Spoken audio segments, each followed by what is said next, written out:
ብዙ ጊዜ የፈጠራ ባለሙያዎች ተጨንቀው ለህዝብ ያቀረቡትን ነገር ወደ ገንዘብ በሚቀየርበት ጊዜ የፈጠራ ባለሙያዎች ሳይሆኑ ያ የተፈጠረላቸውን ስራ የሚሰሩ ሰዎች ነው ተጠቃሚ የሚሆኑት።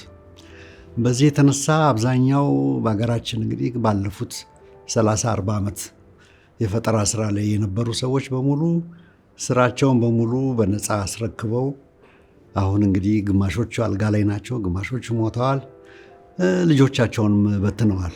እና አእምሮ ንብረት የሚለውንና ኮፒራይት የሚለውን በተለይ የዚህ የጥበብ ባለሙያዎች የነቁት በ1996 ዓ.ም ነው። ይህም የነቁበት ምክንያት ምንድን ነው? ከዚህ በፊት አንድ ስራ ይሰራና ያንን ፕሮዲውስ ለሚያደርገው ሰው ይሰጣል። ያ ገንዘብ ይከፍላል።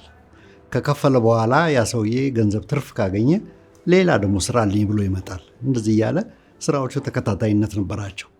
ነገር ግን በ1996 ዓመተ ምህረት ላይ ይሄ ወደ ገበያ የወጡት ስራዎች በህጋዊ መንገድ መሸጥ ሲገባቸው በግለሰቦች እየተባዙ እንደ ሽንኩርት፣ እንደ ቃሪያ በየመንገዱ መከፋፈል ጀመረ።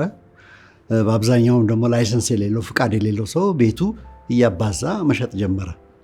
እና እንግዲህ እነዚህ በዚህ የተነሳ ነው የጥበብ ባለሙያዎች የፈጠራ ባለሙያዎች ብንን ያሉት። ይሄ እንግዲህ የነሱ ብንን ማለት ነው። ይሄ የቅጂና ተዛማጅ መብቶች አዋጅ እንዲወጣ ያስገደደበትና በ1997 የወጣው።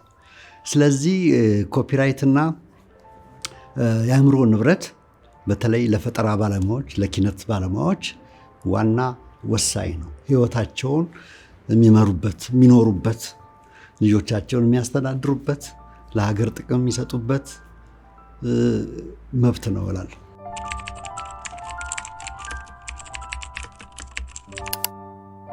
ህጉ መውጣቱ መቼም ሁላችንም ማስደስቶናል፣ በተለይ ጥበብ ውስጥ ያሉት። ግን ህግ ሁል ጊዜ ብቻውን አይሰራም፣ አስፈጻሚ ያስፈልገዋል። ያስፈጻሚው ደግሞ ያንን ነገር መመሪያ የውስጥ መመሪያ ያስፈልገዋል። እና መጀመሪያ ታውጆ የነበረው የአእምሮ ንብረት ጥበቃ ይደረግለታል፣ የዚህ የፈጠራ ባለሙያዎች ተጠቃሚ ይሆናሉ ነው የሚለው። ግን ተጠቃሚ ይሆናሉ ሲል በምን መለክ? እንግዲህ አሁን እያወቅነው ሄድነው ሮያሊቲ ነው። ሮያሊቲ ደግሞ ተጠቃሚ የሚያደርገን ይሄ የጥበብ ስራ ለንግድ ተግባር በዋለበት ጊዜ የሚያስገኘው ጥቅም አለ፣ ከዛ ጥቅም ተጋሪ ይሆናሉ የሚል ነው። እና እንግዲህ ይሄንን ፕሮዲውስ የሚያደርጉ ሰዎች ጥቅም አላገኘንም ብለው ቤታቸው ቁጭ ብለዋል። የፈጠራ ባለሙያውን ደግሞ ይሄን ጥቅሜ ይከበር ብሎ ደግሞ ቢነሳ ይሄንን በህግ ለማስቀጣት የሚሄድበት መንገድ ብዙ የተዘጋገዋሉ። እና ይሄ መመሪያዎች መውጣት ነበረባቸው። ሳይወጡ 10 ዓመት ቆይቶ በ2007 ዓ.ም ማሻሻያ ወጣ። ይሄ ማሻሻያ አዋጅ ሲወጣ ምንድነው የጨመረበት? ማንም ሰው የፈጠራ ስራው ለንግድ ተግባር በሚውልበት ጊዜ ሮያሊቲ ይከፈለዋል። ይህን ሮያሊቲ የሚሰበሰበው ደግሞ የቅጂና ተዛማጅ መብቶች የጋራ አስተዳደር ማህበር ነው። ይሄ ማህበር ተመስርቶ እያንዳንዱ የፈጠራ ስራ አለኝ የሚለው ሰው አስመዝግቦ በዛ መሰረት ይሄ የቅጂና ተዛማጅ መብቶች የጋራ አስተዳደር ማህበር ከተጠቃሚዎች ገንዘቡን እየሰበሰበ ያከፋፍላቸዋል ነው የሚለው። ይህን ደግሞ ተጠቃሚዎች እነማን ናቸው? እንግዲህ በአብዛኛው ባለፉት ጊዜ የምናየው በቴሌቪዥን እና ሬዲዮ ሚዲያ በአብዛኛው በመንግስት እጅ የተያዘ ነው። መንግስት ደግሞ ይህንን ነገር ሲጠቀም ለህዝብ አገልግሎት ነው እኔ የማቀርበው እንጂ ከዚህ እኮ ጥቅም ማገኘም የለም፣ ስለዚህ ልከፍላችሁ አይገባም በሚል በዚህ ውዝግብ ያለፉት እንግዲህ አሁን ደግሞ ሌላ 10 ዓመት ደግሞ አስቆጥሯል። ስለዚህ አሁንም ቢሆን እንግዲህ አስፈጻሚው አካል የፈጠራ ባለመብት ማን ነው፣ የፈጠራ ስራዎችን ተጠቃሚ ማን ነው የሚለው ሁለቱን ለይቶ ሁለቱን የሚያግባባ ነገር መስራት አለበት እንላለን። ይሄ እንግዲህ ባለፈው ዓመት በጣም ብዙ ስራ ተሰርቶበታል፣ ግን እስካሁን ተግባራዊ አልሆነም። እና በተለይ የፈጠራ ባለሙያዎች አሁንም እንግዲህ እዛው ችግር ውስጥ እንዳሉ ናቸው እላለሁ።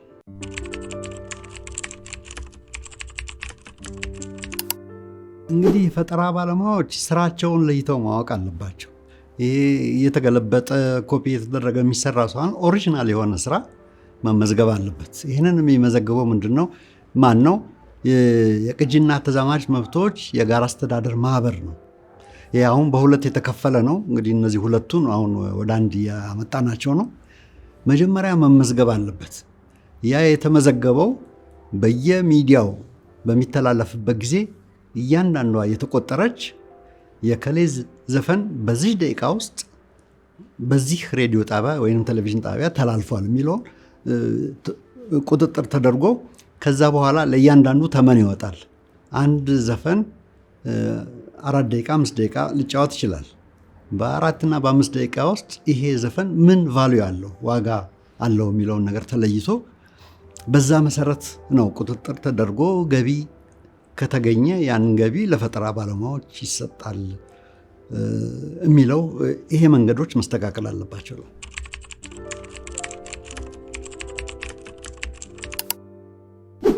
የሙዚቀኞች ማህበር አንድ ማህበር ነበር። የቅጂና ተዛማጅ የጋራ አስተዳደር ማህበር ለመመስረት ቢያንስ 3 የዘርፍ ማህበራት በዛ ውስጥ መኖር አለበት ወይንም ደጋፊ መኖር አለባቸው የሚል ህጉ ይሄንን ነው የሚጠይቀው። በዚህ መሰረት የሙዚቃ ማህበር የነበረውን በ3 ከፍለነዋል። የከዋኞች ማህበር፣ የዜማ ፈጣሪዎች ማህበር እና ፕሮዲውሰሮች ማህበር 3 ማህበር ነው። እነዚህ 3 ማህበሮች እያንዳንዳቸው ደግሞ በራሳቸው በግላቸው እንዳይሮጡ ህብረት መፍጠር ነበረብን። ስለዚህ እኔ አሁን እየመራሁ ያለሁት የኢትዮጵያ የሙዚቃ ዘርፎች ማህበራት ህብረት ነው። 3 ማህበራትን ህብረት ነው። እንግዲህ ይሄ ህብረት የተፈጠረው የተቋቋመው ለምንድን ነው? በአእምሮ ንብረት ጽሕፈት ቤት በኩል በጣም ወሳኝ የሆነውን የቅጂና ተዛማጅ መብቶች የጋራ አስተዳደር ማህበር ለመመስረት ነው። በዚህ መሰረት ይሄ ማህበር ዘርፋችን ይህንን ማህበር መስርቷል። ይህን ማህበር የሚመሩት በአብዛኛው ፈጠራ ላይ የተሰማሩ ነው። ድምፃውያን አሉበት፣ ዜማ ደራሲዎች፣ ግጥም ደራሲዎች፣ አቀናባሪዎች፣ ፕሮዲውሰሮች፣ እነዚህን በሙሉ ያቀፈ ነው። ስለዚህ አሁን እንግዲህ እያንዳንዱ መቼም መብቱ የተለያየ ነው። አንድ ወጥ የሆነ ስራ የሰራና የዘፈነ ሰው እኩል አያገኝም። ወይንም ግጥም የጻፈና ያንን ግጥም ከዜማ ጋር ያቀናበረው ደግሞ እኩል ሊሆን አይችልም። ሁሉም በየዘርፉ መብት አላቸው። ስለዚህ የኛ ማህበር እነዚህን እየለየ የማህበራችን አባል አድርጎ ከዛ በኋላ ደግሞ የቅጂና ተዛማጅ መብቶች የጋራ አስተዳደር ማህበር እየደገፍን ይህ ማህበር አሁን በእግሩ ቆሞ ከሄደ ይሄንን እንግዲህ ከፈጠራ ስራ ተጠቃሚዎች ጋር ውል ወይንም ስምምነት ካደረገ በኋላ ገንዘብ ሲመጣ የዛን ጊዜ አባሎቻችን በሙሉ የዚህ ተጠቃሚ ይሆናሉ ነው። ይሄን ተጠቃሚ ይሆናሉ ብለን አሁን በምናገርበት ጊዜ ይሄ ተበታትኖ የነበረው የሙያተኛ በሙሉ ወደየዘርፉ መጥቶ የማህበር አባል ይሆናል ብለን እንገምታለን እና ሁል ጊዜ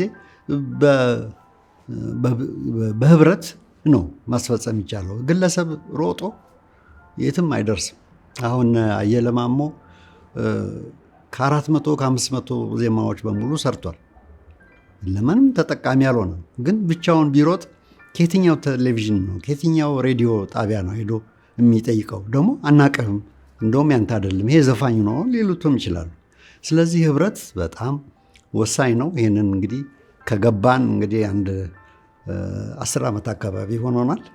አሁን እንግዲህ ይሄ ተፈጻሚ በሚሆንበት ጊዜ በተለይ የፈጠራ ባለሙያዎች ተጠቃሚ ይሆናሉ። ወደፊትም ደግሞ ወጥ የሆነ ስራ ለመስራት መንገዱ ይከፈትላቸዋል።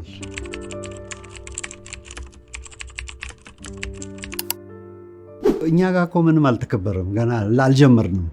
እዚህ ቅርብ አሁን ኬንያ ብንሄድ ይሄንን ስራ ከጀመሩ 20 ዓመት ሆኗቸዋል እና ሌላ ወደ ናይጄሪያ ብንሄድ ወደ ጋና ብንሄድ ደግሞ ረዥም የሆነ ታሪክ አላቸው። እኛ ግን እንግዲህ ይሄ እውቀቱ በጊዜው ስላልበራልን ይመስለኛል ይኸው እስካሁን ድረስ እየተንገታገትን ነው እና በተለይ ከአፍሪካኖች ጋር መወዳደር አንችልም ፍጹም።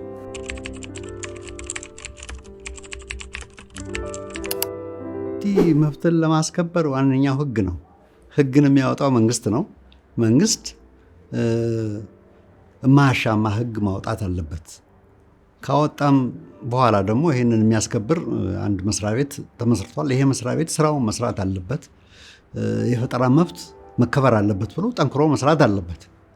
ሌላው ከሙያተኛው የሚፈለገው ሁል ጊዜ ወጥ የሆነ ስራ መስራት ነው። አሁን የገለበጡ የሰሩት ሰዎች በሙሉ ባለመብት አይደሉም።